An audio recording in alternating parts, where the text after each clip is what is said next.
Hi, I'm Ted Vile. I teach theology at Iliff School of Theology. I'm an associate dean, and I just wanted to post a quick video here to talk about some general principles that we've learned at Iliff over the years about teaching online that will make it a little bit easier. So I would say the number one thing is to remember that the educational process is really about forming people to think and approach problems in certain ways. It's secondarily about content. So the main thing that you can do online is to let the students feel that you're present with them. And that means posting brief videos so they can hear your voice and or see your face. Keep connected with them. You don't need to find a fancy new way to do that. If email works for you, email them. If Zoom works, that's great. If Facebook works, that's great. But just let them know that you're there and set a kind of a regular rhythm to check in with them every week that they can expect. And then they'll feel like, and it will be true that you are with them in this educational process. Secondly, I would say that you should maximize your use of asynchronous techniques. Asynchronous just means you have them do something, but they can do it whenever it's convenient for them. Not everybody's doing it at the same time, right? So all of your content delivery and all of your assessment can be done asynchronously. You can post lecture notes, you can post readings, you can post videos or audio lectures that they can look at when they can have the time to do it. They're home all struggling with young kids at home. They may have moved to a different time zone to finish your class. And if you're posting videos, don't worry about high-tech production values, right? Just do it on your iPhone or do it on your computer on Zoom. In fact, if it looks kind of rough around the edges, a little bit like this one, it actually helps them feel like your personality is there and you're present with them. So just go ahead and do it. Make the video short. If you have a longer lecture, break it up into 6, 8, 10-minute chunks.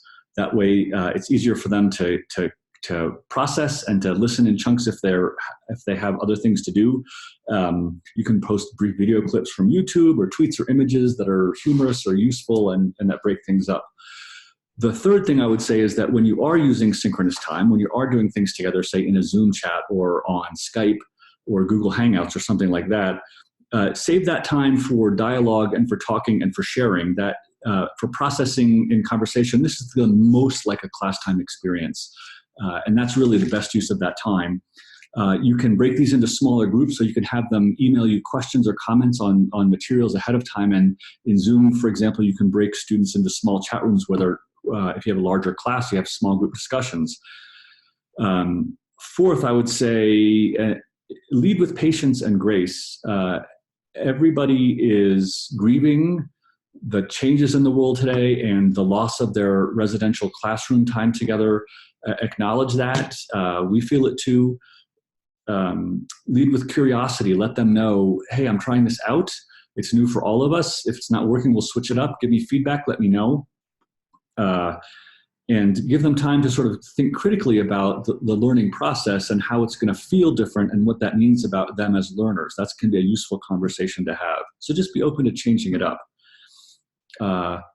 And fifth, I would say this, I love my in classroom time with my students, but there are some real advantages to online learning. There's no back row in an online classroom. Everybody participates and participates equally.